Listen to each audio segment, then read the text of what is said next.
Welcome to the Good Word with Goodwill on Yahoo Sports, part of the Ball Online Network. And of course, this is Monday. On Thursday, you're going to have No Cap featuring Jake and Dan. You're going to have their second episode with them. Our second episode today, after Bomani Jones in week one, is the great Howard Beck. Howard, how you doing, man? Good morning, Vinny. Thank you for having me. It's an honor to be your second guest, although I got to say, it is both an honor and way too much pressure. Thanks for that. I'm following Bomani freaking Jones. Bomani, who's like, first of all, the voice alone. I can't compete with the voice. He's younger. He's better looking. He's got like 17 advanced degrees.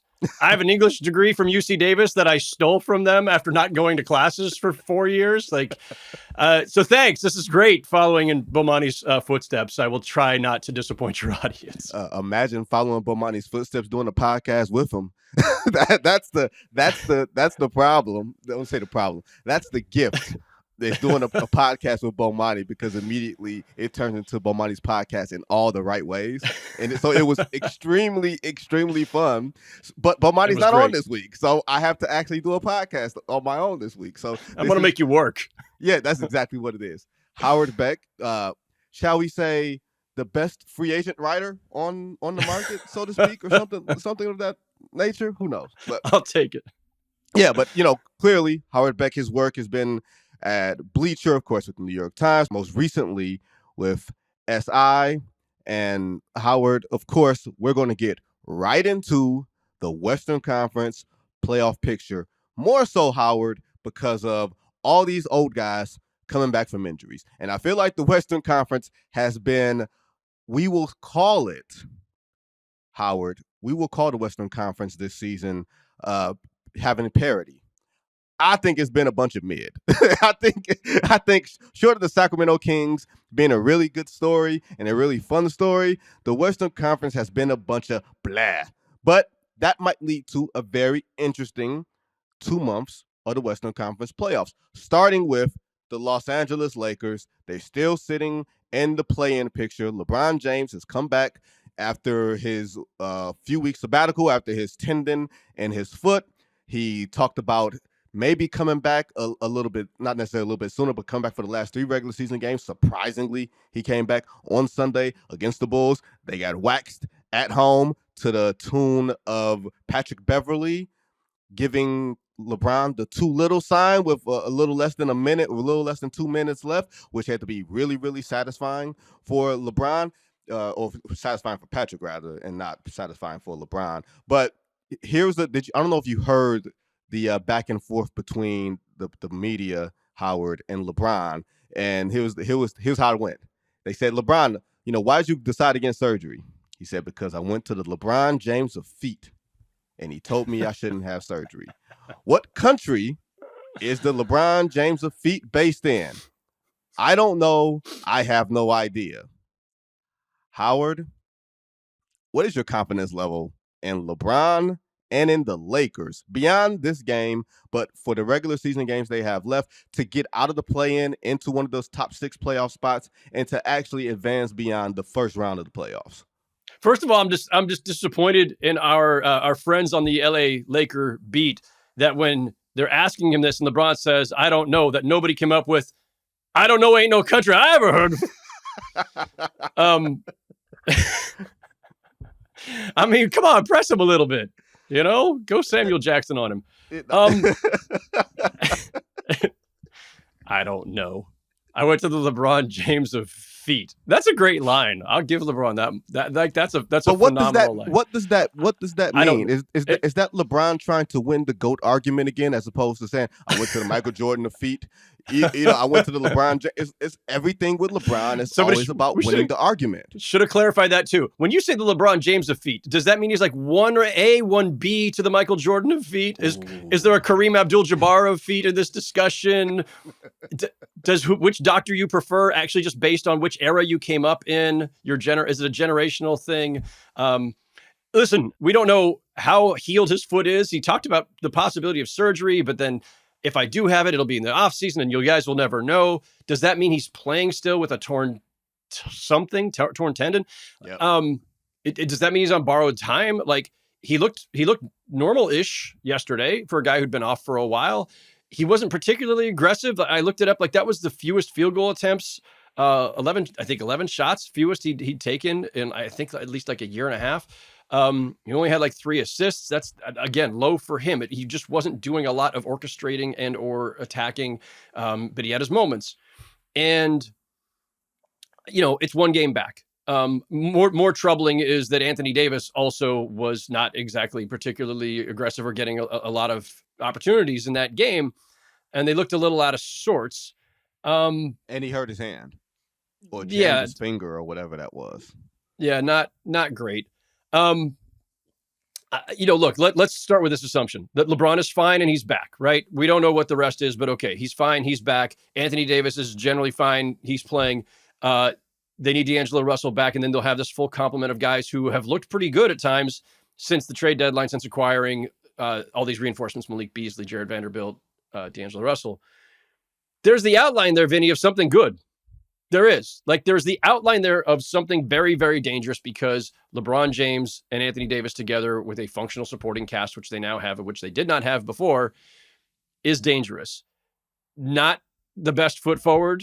I did not mean to say it that way, but not the best LeBron James's maybe still injured foot forward to start. But they have one of the easiest schedules in the Western Conference remaining. I think they have the easiest schedule of all of the play-in teams from 5 down, pretty much. Yeah, Tankathon has them like Oklahoma City's got a slightly easier schedule than them. Okay. Whatever. But it's one of the easiest schedules left.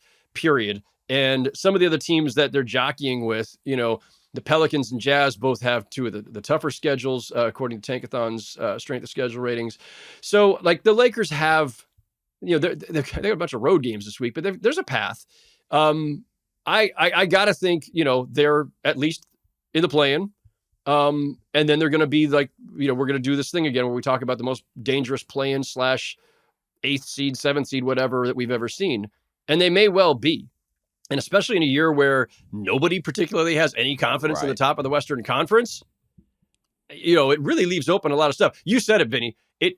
What parity has actually brought us is a whole lot of meh or mid or just whatever, shoulder shrugs.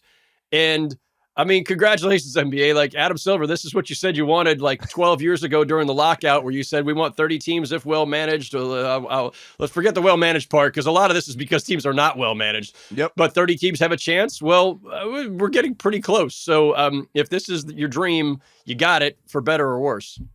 Well, I mean, if you're the Lakers, you have to be feeling really good theoretically. My problem is with all the moves that Rob Pelinka made at the trade deadline, none of these guys have played with LeBron.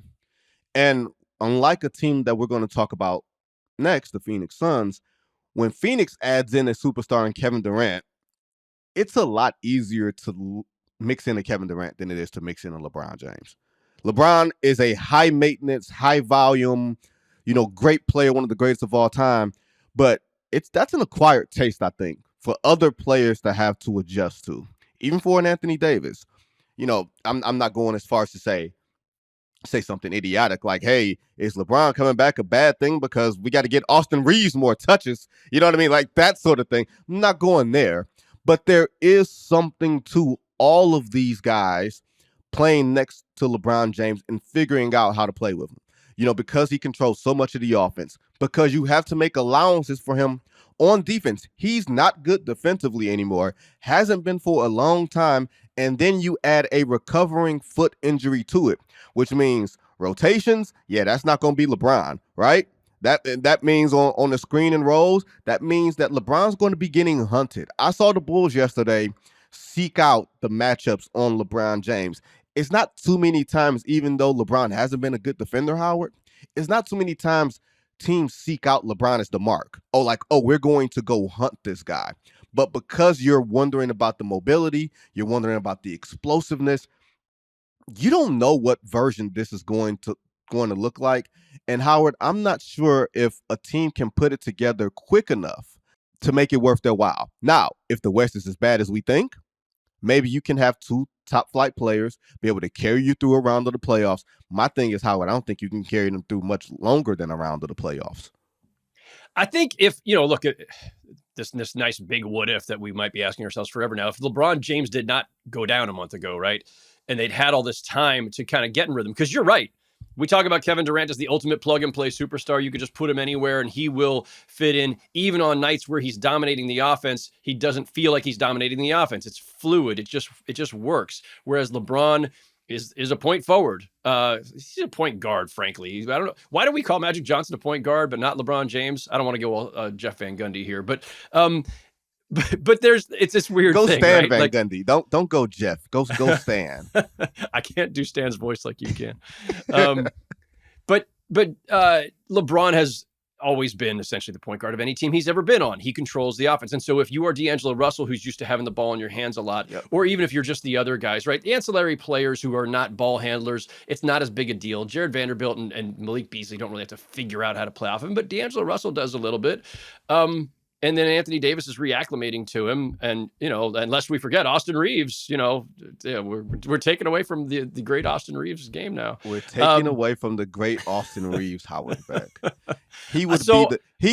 Austin Reeves, before you finish that point, can you imagine what uniform I can picture Austin Reeves in, Howard Beck? Stop. I'm gonna give you one guess. Stop. No, you're not gonna say it? You're not gonna say it? I'm not gonna say it. No. I'll say it. I can picture Austin Reeves as the greatest Boston Celtic. You just had to, didn't you? You just had to. I did. Howard, I'm sorry. Yourself. Howard, you're the pride of Brooklyn, and we've had some great times in Boston of all places. So I had to go there and get a Boston dig in. But go ahead. My bad. I didn't mean to cut off your train of thought. All good, my friend. I do think that yes, they needed more time together. Like, we're going to talk about Durant and the Suns in a minute, and I've had a skepticism about the Suns all along because of how little time they have to acclimate to Kevin Durant and he to that team. But the Lakers situation is almost more problematic. Yeah, LeBron's been there the whole time. He's been there for years, but he does have 3/5 of a new starting lineup around him, who do need some time. And there's too much volatility. Like, I always look at teams when we're talking, whether it's in October or as we're approaching the end of a regular season, I always look at teams as like, all right, there's the spread of talent. Which team's got the best talent? Because talent in this league tends to be determinative in the postseason. But then you start ticking off all of the caveats, all the concerns, the volatility. And the Lakers just have a high volatility index at this stage because of LeBron's health and that foot and the mystery surrounding that, because of Anthony Davis and how often he's been hurt, because of these new pieces who have had a very short time together and very little time to acclimate to LeBron. All of that said, there's still a scenario here. As you and I record this, the Lakers are sitting a game and a half out of sixth. And the Warriors are the sixth place team with, again, talk about lack of reliability. I don't know that the Lakers get to 6, but as long as they're in that play-in range, am I worried about the Lakers being able to win a single elimination game against the Thunder, the Pelicans, the Wolves, the Mavericks? No. I'm gonna just assume that the Lakers have, when all is said and done in a couple of weeks, they are no worse than the 7th or 8th seed. And if you're the Denver Nuggets or if it's the Memphis Grizzlies still sitting there in 2 and you're facing a first, those teams don't want to see LeBron and Anthony Davis in the first round. We can sit here and pick apart the Lakers all day, all the reasons why we think that they can't make it. I guarantee you, if given truth serum, those teams at the top of the West do not want to see the Lakers in the first round. Not only do those teams not want to see the Lakers, I'll give you who the Lakers don't want to see. Do you want to see SGA? Shai Gilgeous-Alexander in a one-game elimination where he can go off for 40 against that Lakers team? Like, we're watching the NCAA tournament, or people who have been watching, the NCAA tournament. You can see 4 teams in the Final Four, and if you replayed this tournament, it would be a new 4 teams in the Final Four because of single-game elimination. That's just how it works, right?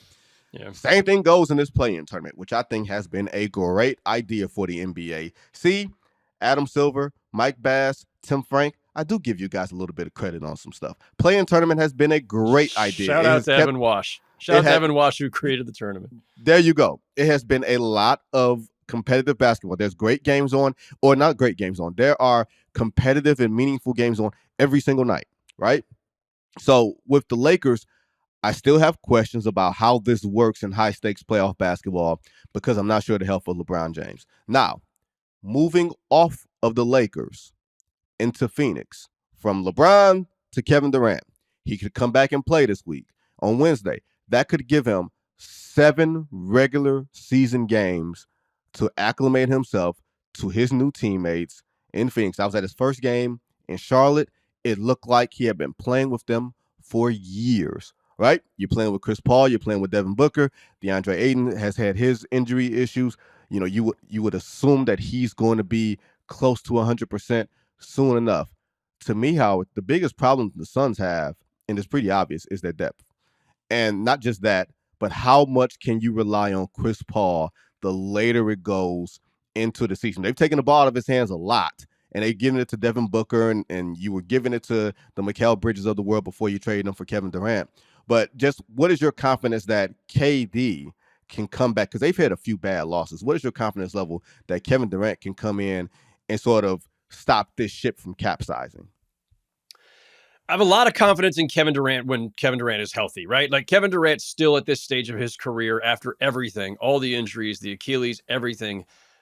The guy's amazing and absolutely dominant.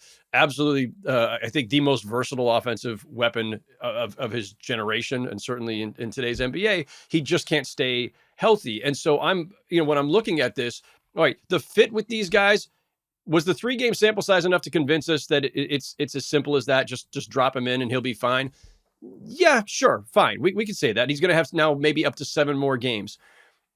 A couple things though.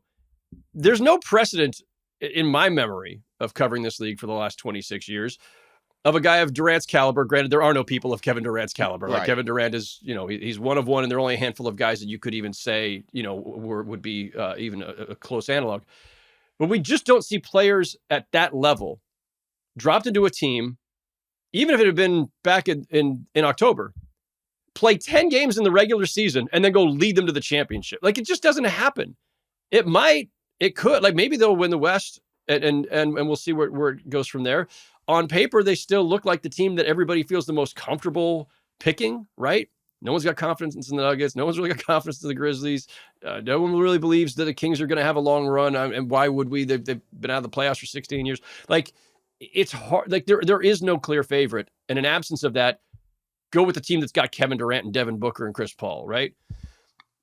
10 games is the most. First 2 names. Those first 2 names. Yeah, Those Chris Paul. Yeah, I know. It's kind of just like the ghost of Chris Paul at this point. But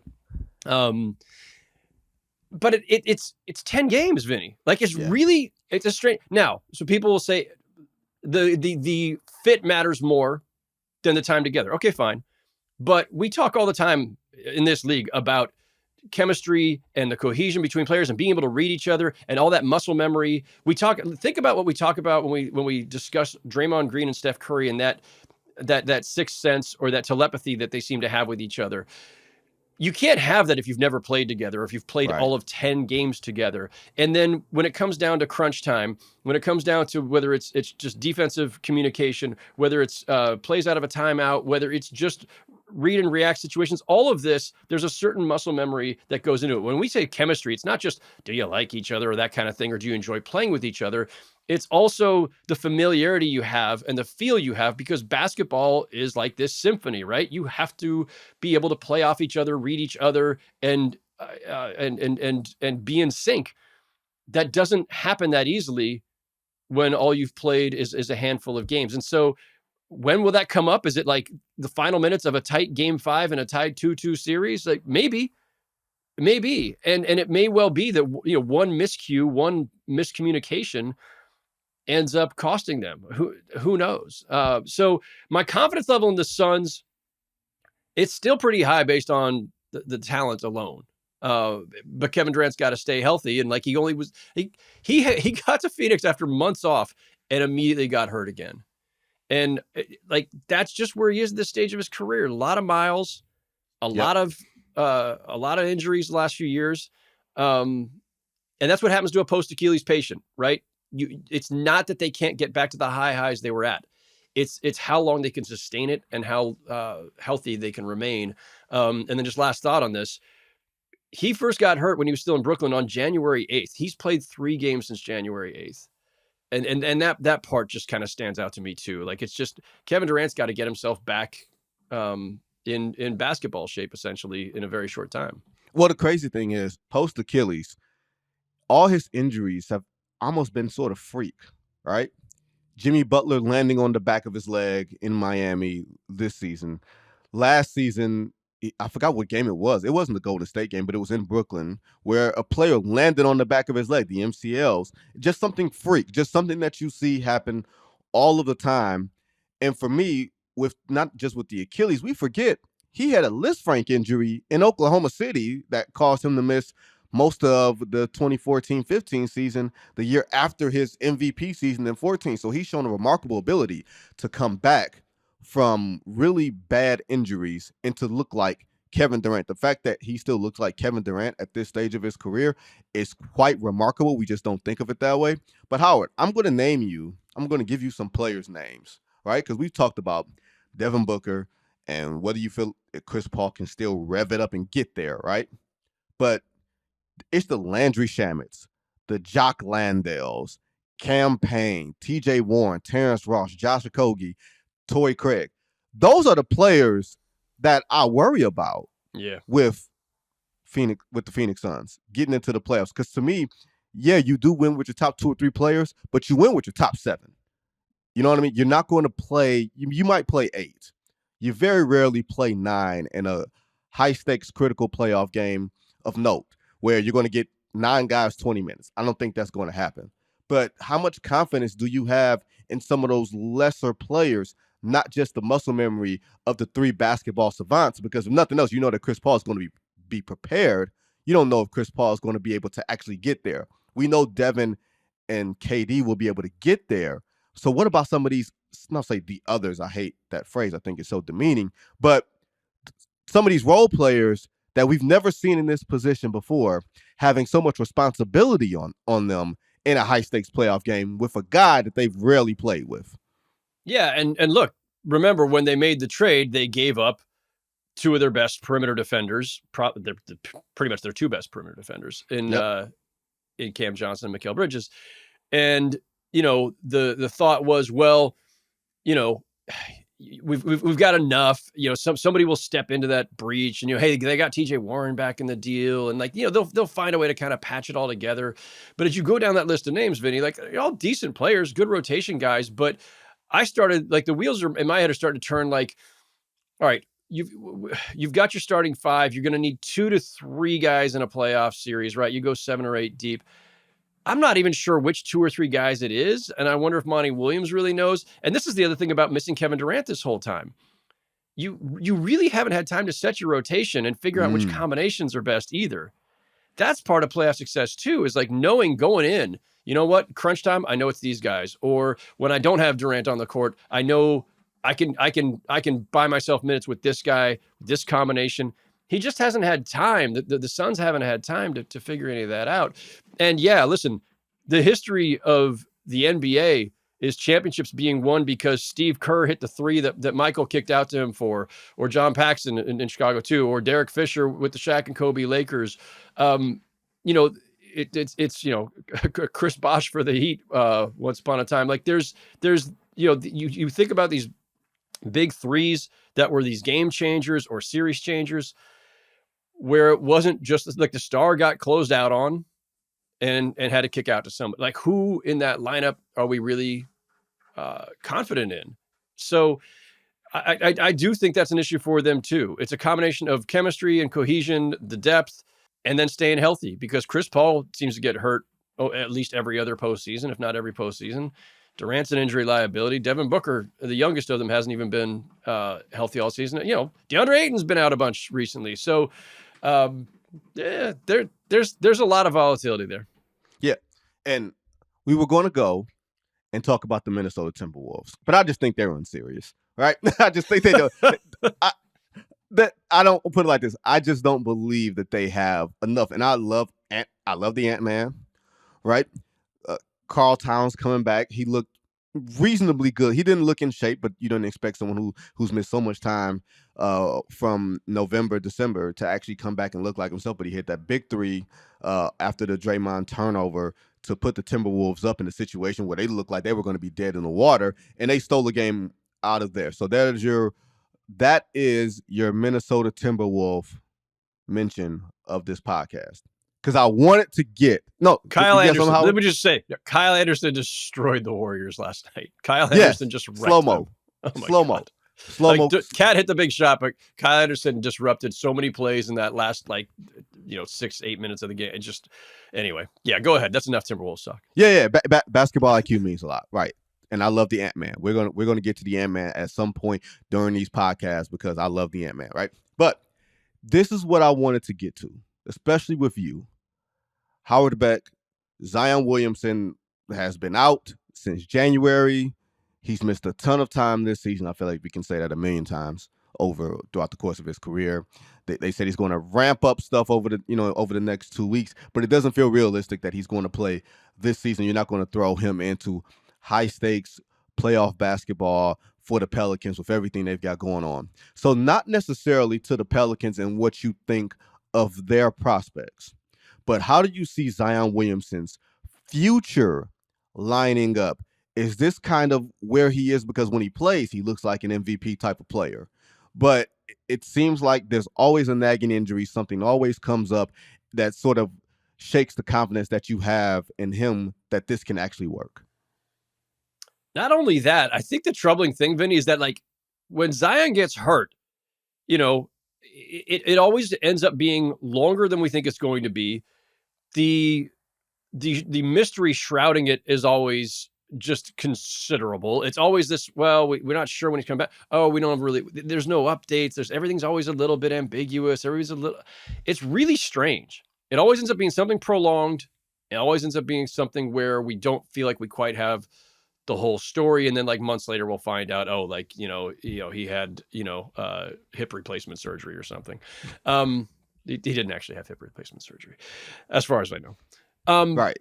It's troubling. I don't think we've seen a player of this caliber have this kind of start to a career where every single year there is something that is knocking him out for half of a season or more.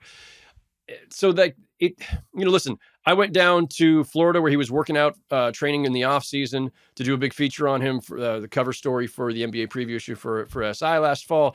And I really enjoyed the time with him and his group around him. It seemed like he was in a great place mentally, physically. He looked phenomenal. I couldn't believe when I walked into the gym that morning in Fort Lauderdale back in early September, holy crap, dude looked great. And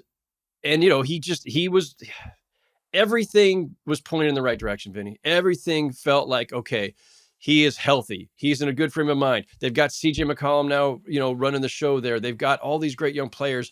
They've got Brandon Ingram. They looked ready to pounce. And sure enough, in December, they were first or second place for half the month. Yes, they were. And we had one of the best defenses in the NBA. They had all this versatility, I can only imagine how frustrating it is for them, because even from a distance, I look at them like, man, that's just depressing to see what's become of them over the course of the season, without Zion almost the entire time, without Ingram for a lot of it.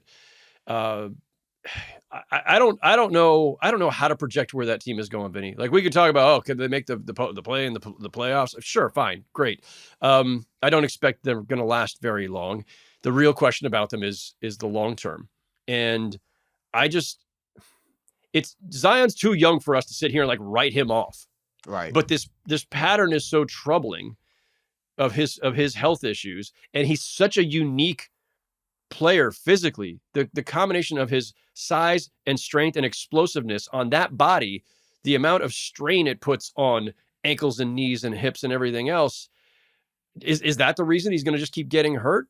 I mean, I think those were some of the concerns when he was coming out of college in the first place, right? When he was, his draft, I think that was you have to take this guy, but man, he feels a little risky. There's some back stuff, there's some foot stuff, knee stuff. So, I don't know, man. I hope for the best for him and for that team, for that franchise, because they're really exciting when they're at full strength. But I just don't know how you go into the offseason with any confidence that that this can be your core and have any success with it. I just don't know how you can rely on him. But what's the alternative? Trade Zion Williamson? That's the question. I mean, no. Here's. You know how long ago it feels like that Zion did that 360 to finish off the game in Phoenix and had Chris Paul and everybody, had everybody's panties in a bunch because how dare you do that at the end of a game where the game is already decided, and it looked so fun, and that New Orleans crowd looked like it was really into the game.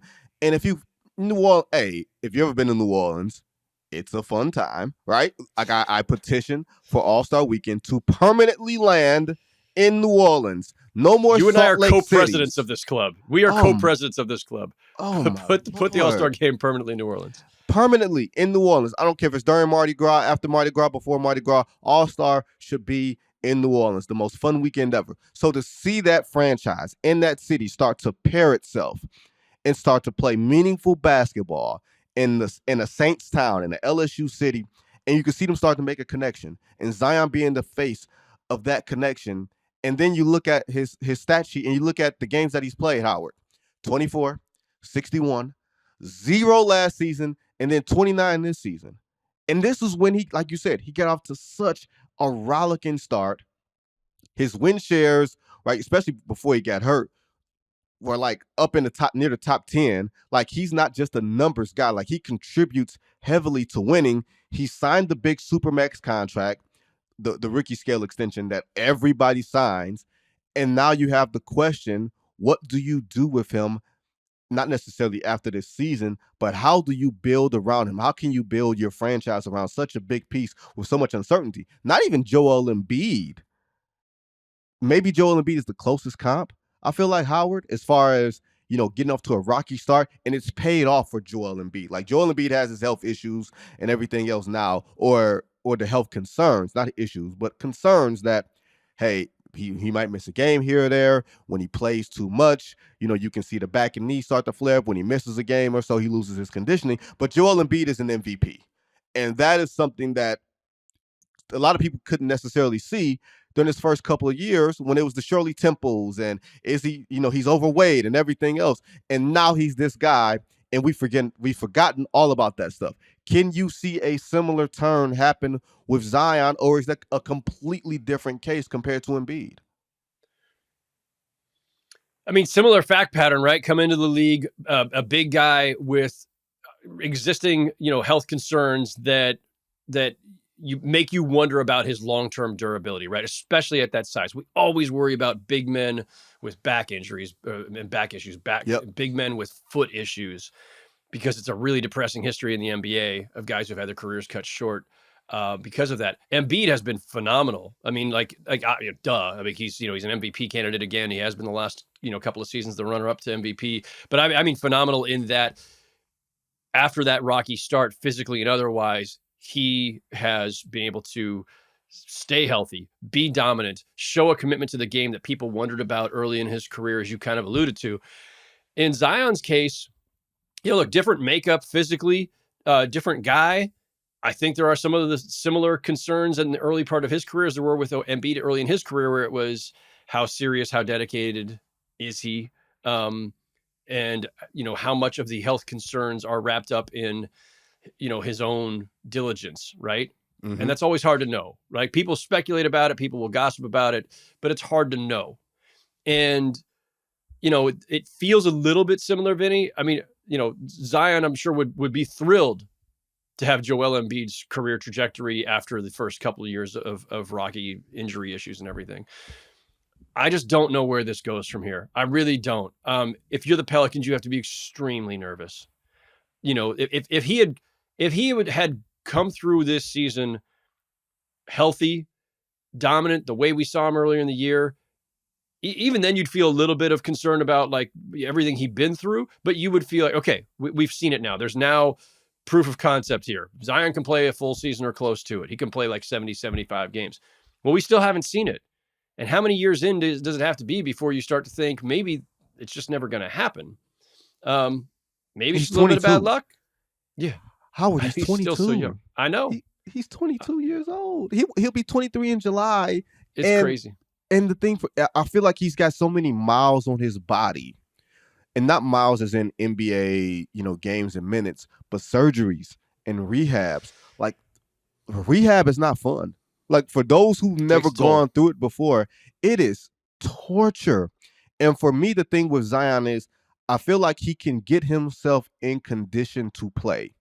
He can rehab from injury, and then he comes back and looks like himself. He looks just as explosive and just as nimble and everything else. But maybe it's the staying in shape. It's the wear and tear of the NBA season, the grind of the NBA season. And, they've been pretty careful with him. They've, load managed Zion Williamson to make sure that he's not playing, the consecutive games, the heavy minutes and everything. I was like, he's not a 40-minute a night guy. And yet still it's hard to keep him.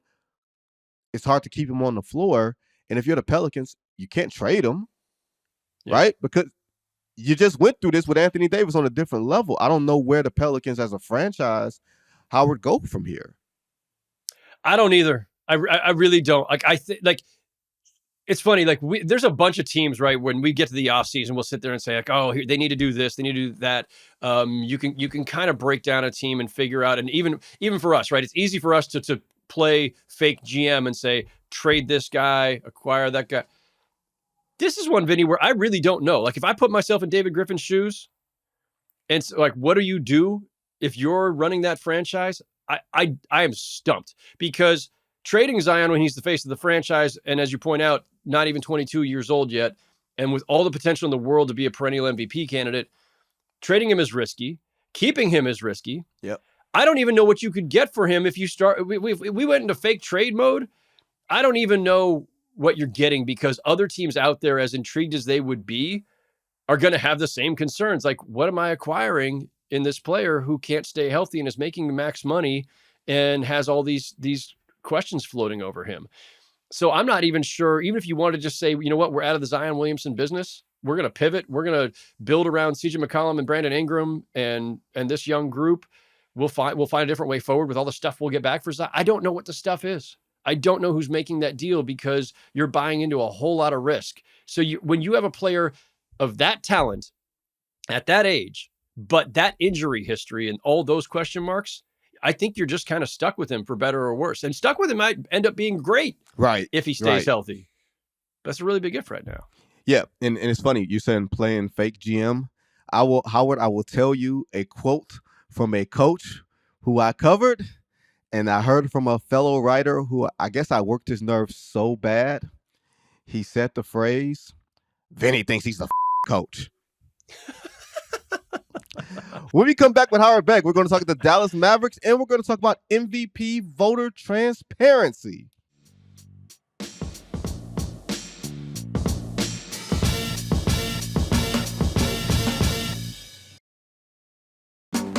And we're back with Howard Beck on the Good Word with Goodwill podcast.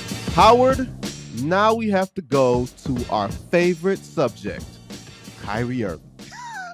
But you know what's funny, Howard? As hard as I've been on Kyrie Irving, I cannot pin much, if any, or all of the Dallas Mavericks struggles since they've gotten him to him. They were 4th when they traded for Kyrie. Now they sit 11th. They lost again. Luka Doncic might wind up being suspended for getting his 16th technical foul. He doesn't seem happy. Here's a quote from him yesterday that he gave to Tim McMahon of ESPN. Quote, "It's really frustrating. I think you can see it with me on the court. Sometimes I don't feel it's me. I'm just being out there, I used to have really fun smiling on the court, but it's just been so frustrating for a lot of reasons, not just basketball." A lot there, Howard Beck. What do we make of everything that the Dallas Mavericks have done since being 4th in the West, since coming off of that Western Conference Finals appearance last year? This was not expected at all, and now they have a free agent decision to make with Kyrie Irving, regardless of how all this plays. This is one of the bigger disasters I can recall in season for a team with expectations, right?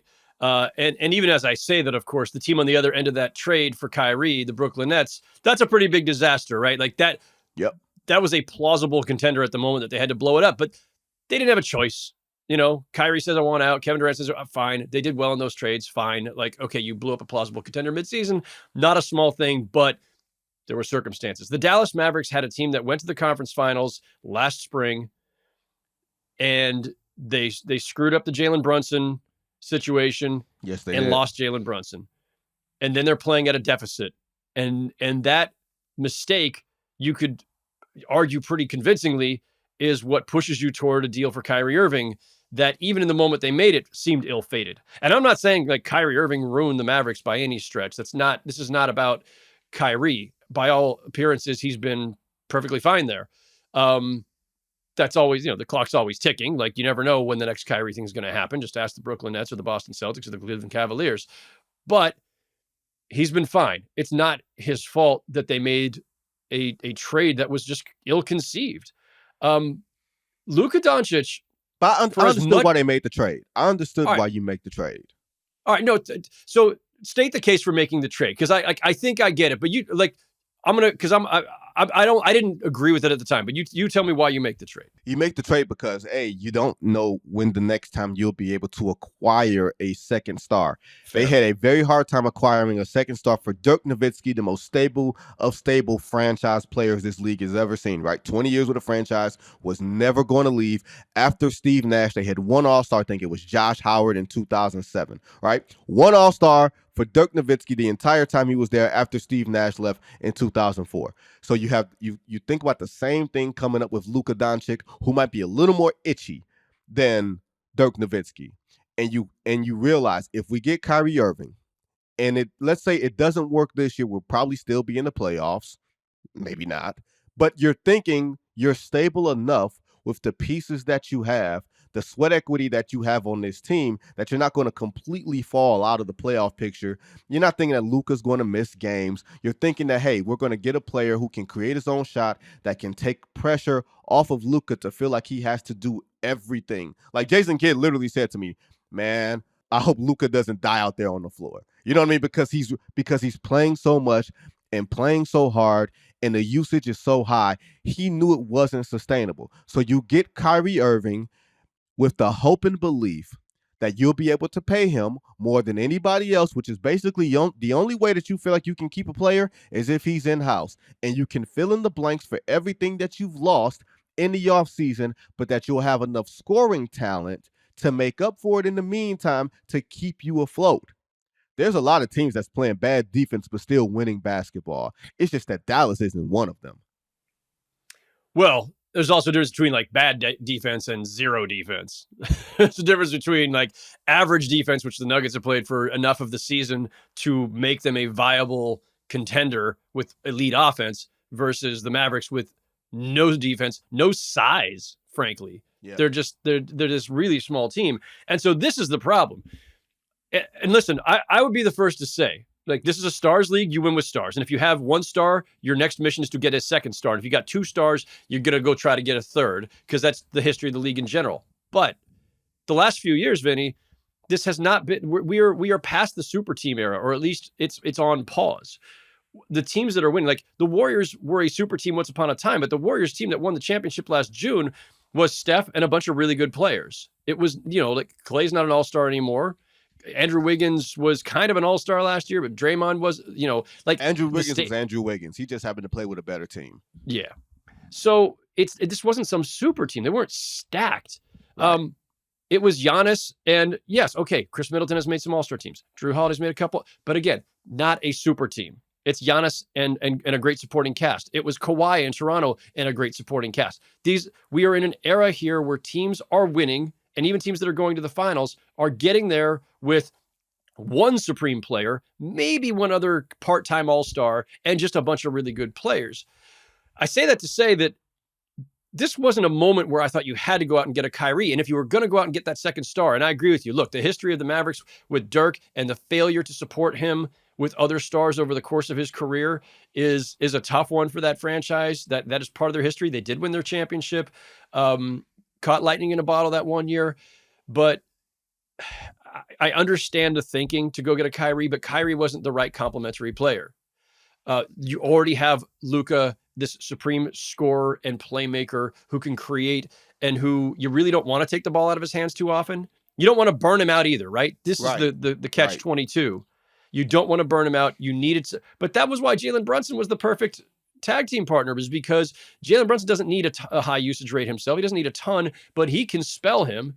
he can take some of the pressure off of him. He can fill in the minutes when Luka's out, and he can start when Luka's injured and all that. Like Jalen Brunson could do a lot of those things, but not at the price point of a Kyrie Irving and not at the usage rate of a Kyrie Irving. They needed support at other positions.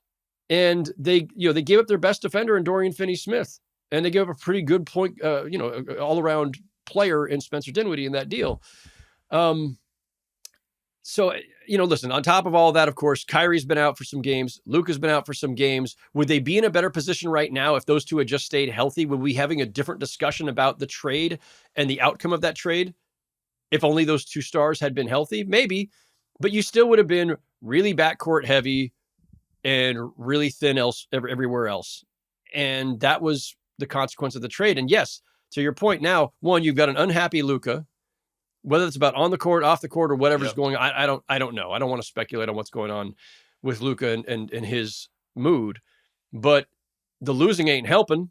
And, the clock's always ticking when you got a star of that caliber. They're free agents every year, Howard. Every star is a free agent every single it doesn't matter how many years are left on their contract anymore. And, I'm not sure what the better outcome for the Mavericks is at this stage. Re-signing Kyrie and being locked into him and having very little flexibility to improve all those other gaps in the roster, or losing him. You'd have cap room, but it cost you, a couple of really good players to get him. And a pick, right? There was a pick in that deal too. Yep. And they still owe the Knicks a pick. And they owe the Porzingis trade. That's an interesting twist on all this, right? The pick they owe the Knicks for this draft in June is top 10 protected. So the Mavericks could just pull the plug right now. Maybe they don't need to actively pull the plug. They're just kind of doing it by accident anyway. But if the pick ends up a top 10 pick, they keep it, which could really help them a lot. If it ends up anywhere after 10, of course, it's going to the Knicks. And so you're in this weird in-between space where you make the playoffs, you're giving up a pick somewhere in the mid to late teens, possibly. Right. You miss the playoffs, but you don't miss badly enough. Are you now giving up a pick that's between 11 and 14 to the Knicks? So if you're going to miss the playoffs, you want to be really bad. Now you need to be, bottom 10 bad so that you can have a top 10 pick and keep it. And delay the payoff to the Knicks. But yeah, they're in a bad place, the Mavericks. A lot of this points to, and nobody likes to say it per se, and Mark Cuban has been great for the NBA on a number of different levels. But when you talk about the Jalen Brunson situation, when you talk about some of the Porzingis trade, all this comes back to the owner. He's the common denominator of all these things. Yes, they won losing the title. Steve Nash back in the day. Because Steve Nash's back was an issue. Remember that? Yeah, and then he goes and wins back-to-back MVPs. Now, granted, could Steve Nash have been that version of Steve Nash had he stayed in Dallas? Hard to say, but you find it hard-pressed to say, hey, we lost an MVP and we got better for it. Can't say that. But at the same time, Howard Beck, they were up not 2-0 in the NBA Finals. They were up 2.9999 games to 0 up in the NBA Finals in 2006 to the Miami Heat before they choked on applesauce. With that one all-star being Dirk Nowitzki. Not just 2 games, Howard. They were 2.9. It was bad. It was very bad. And it's going to be bad. They don't want to be reminded of that. You're gonna get Mark Cuban's going to start going off on officiating again and for the last 15 years worth of.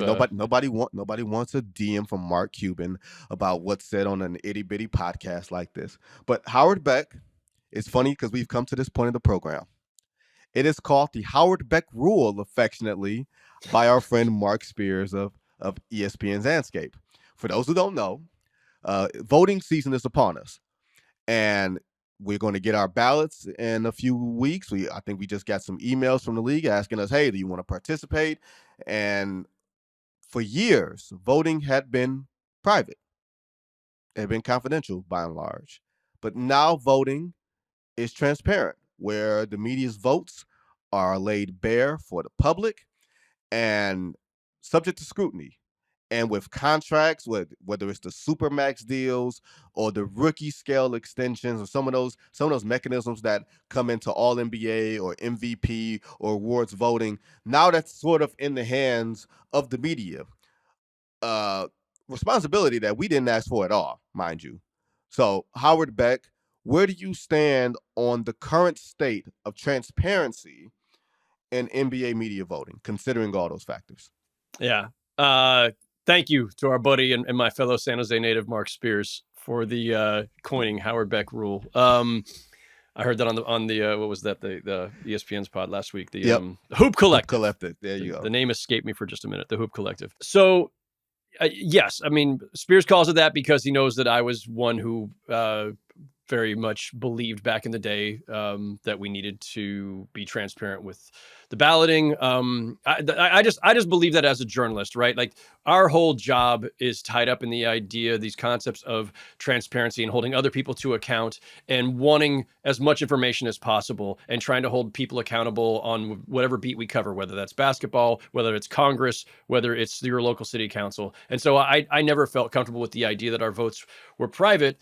And also every year, people can go back and look. There would be, and it's not that there aren't now, but there were some really, really weird votes sometimes, and we never knew who. Like, it was like, is this somebody doing a favor to some? Like, there was some weird stuff, and I thought the more transparency there is, the less likely you are to do some throwaway vote that was just designed to. And it's weird to say curry favor with, because if nobody knows who voted for who, then how are you gaining anything out of it, right? Nevertheless, there were some votes that were, I thought, odd back in the day. Not for nothing, and I'm going to get in trouble for saying this, but before we had transparency in the voting process, local broadcasters, the TV broadcasters who were employees of the teams, were part of the voting pool. Yep. When we went to transparency, it took a couple of years. There was a couple-year delay, but eventually the broadcasters were taken out of that voting pool because they found themselves in a very awkward position of now feeling like they really did have pressure openly to vote for players on the teams that they cover as broadcasters. Again, there's a distinction here, folks. People who cover the NBA for newspapers, for websites, for whomever, the writers, we're independent. Our media companies are largely independent of the league. But team broadcasters are an extension of those teams. They were in a very awkward position even before there was transparency. Transparency just kind of brought a greater focus on it. No disrespect to any of those folks. A lot of really smart folks who know the NBA at a very deep level, but they were in a compromised position. We now have a voting pool of 100 people that is only local and national reporters and broadcasters, but not team employees. I think that's a better overall pool for the obvious reasons. So there's that. Where are we now, 10 years in or whatever it is in transparency? Like, so Mark Spears brought it up because Mark has felt he has stopped voting. And some of our other peers have, for various reasons, chosen not to vote over the years. It is awkward. It can be awkward, right? It can be awkward, yeah. There are guys you are going to and saying, hey, can I get 10 minutes? Or can I get a sit down? And then are they paying attention to who you voted for? And hey, you left me off your all NBA ballot.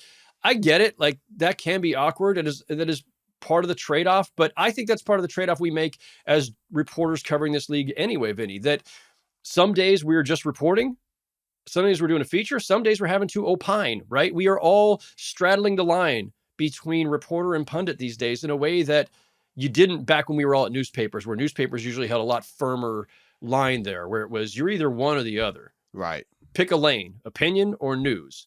And maybe a little analysis if you're a reporter, but not straight up opinion. Well, we're all asked to do everything now. So we're already in a position where any given day you might piss somebody off by saying, this guy shouldn't have forced his way out of that city. Or, man, he blew game 6 of the finals, or whatever it may be. We have to be critical at times. There's always a moment where you might alienate or piss off a player, a coach, a GM that you're covering and that you're still going to want to go to the next day and ask for some time with. That's just part of what we have to navigate in this era of media, of sports media. So I still think transparency is the best policy. I think it's best to be able to, whether it's the players, their agents, the teams, or fans.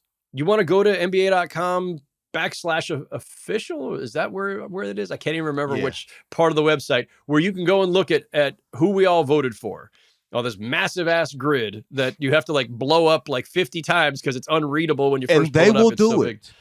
And if you want to do that, that's great. Like and by the way, one last note on this. Even before we had formal transparency, where the league actually puts out the ballots, a lot of guys wrote columns about it anyway because it was easy content. I turned in my ballots today. Here's who I voted for and why. And so, we've always had voluntary transparency. You could always say who you voted for if you wanted to, and deal with whatever backlash that came. So I don't have a problem with that. The real issue to me right now is the other one you named, which is the league and the Players Association, a couple collective bargaining agreements ago, decided to tie all of these, supermax, I don't know which term we should use for it, but certain contract perks to the tune of $30 to $40 million more were tied to making like all NBA team. And suddenly we in the media, as the voters on these postseason awards, are now responsible for not small little, an all-star bonus or something. No, massive amounts of money. We shouldn't be in that position. Yes, we vote. Yes, a lot of us enjoy having that honor and that responsibility. And any individual could give that up at any time. You could just choose not to vote if you're not comfortable with it. But we were not part of the conversation when the union and the league we didn't ask for this. We didn't ask for $40 million worth of responsibility in an all NBA ballot. Okay, we need to make that clear to people, because people think, oh my God, you guys are responsible if Ja Morant doesn't get a $40 million bonus, or Jason Tatum didn't get it a couple of years ago. I think Jaylen Brown is up. Like, people think, and everybody hates the media and everything else. Totally get that, or whatever. That's just the way that it works, especially in the Twitterverse. But we didn't ask for this. Like, they don't trust each other. Right? The teams don't trust the players don't trust the teams. So they said, what's the most impartial group that we can sort of get in this middle ground that can help us determine, some of these extra bonuses, some of these, like you said, 30, 40, maybe $40 million bonuses. And they picked us, and we didn't have a say in it. And that's the crazy part. But yeah. And just to point this out too, Vinny, order of events here. The media has been voting on awards for decades. The bonuses we're talking about, or the eligibility for this extra, percentage in your contract, that part was more recent. So we were already voting, and then they created this new wrinkle without consulting us. As you know, I'm on the PBWA board for the last several years. I'm now president of the Pro Basketball Writers Association. I have made it known in various ways to the league and to the union. If y'all could fix this, we'd really appreciate it. Nothing formal there, but I think everybody knows, and I don't think they're, they're not comfortable with it either. But the position of the league, and I think the Players Association too, is, well, if we took the All NBA voting out of this equation, then how do we determine who's eligible for the 35% of the cap instead of the 30% of the cap? How do we get there? What's the formula? What's the methodology for still creating this extra tier that allows players to earn a little more and their teams to try to lock them up? Because that was part of the point of those provisions, was be able to lock up your guy with a contract that no other team can give him. Right. And so their thing, they come back, when I bring this up to them, they turn it around and say, well, then what should we do? What do we replace the All NBA vote with?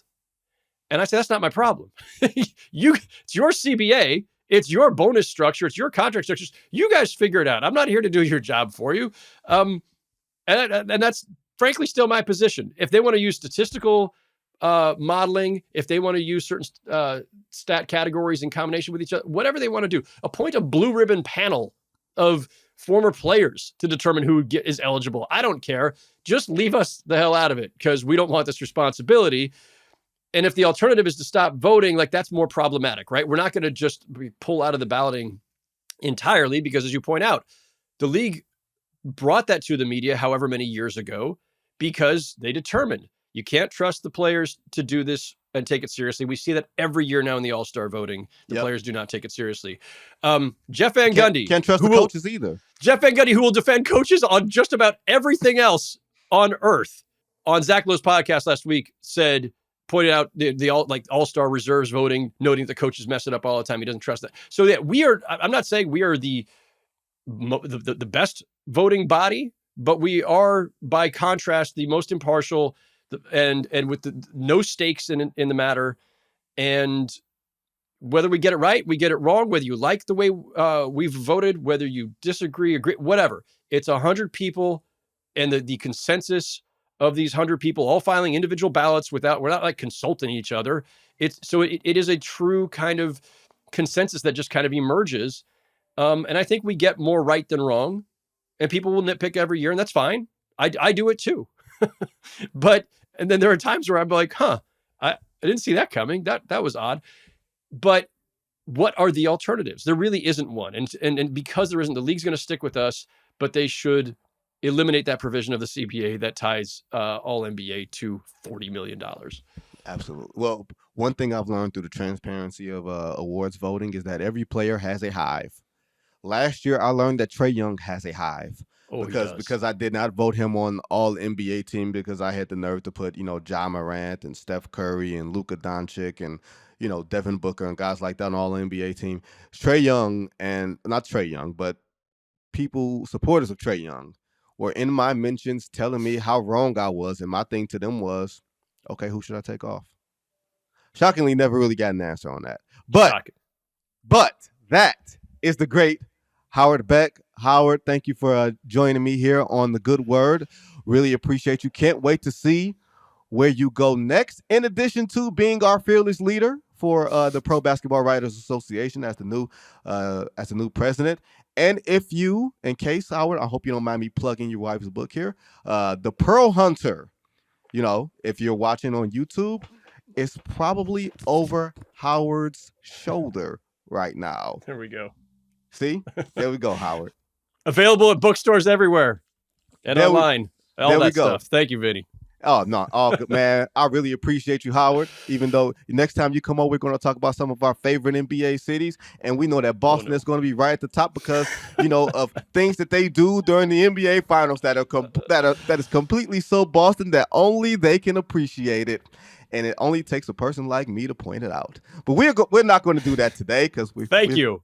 We're trying. I want to bring you back. I want to bring you back next time, Howard. So thanks for joining us here on The Good Word. Don't forget to give us your 5-star reviews on Spotify and on Apple Podcasts. Don't forget we're also on YouTube. And on Thursday, No Cap Room featuring Jake and Dan.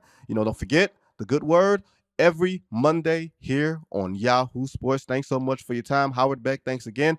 JG behind the glass. We'll see you next week.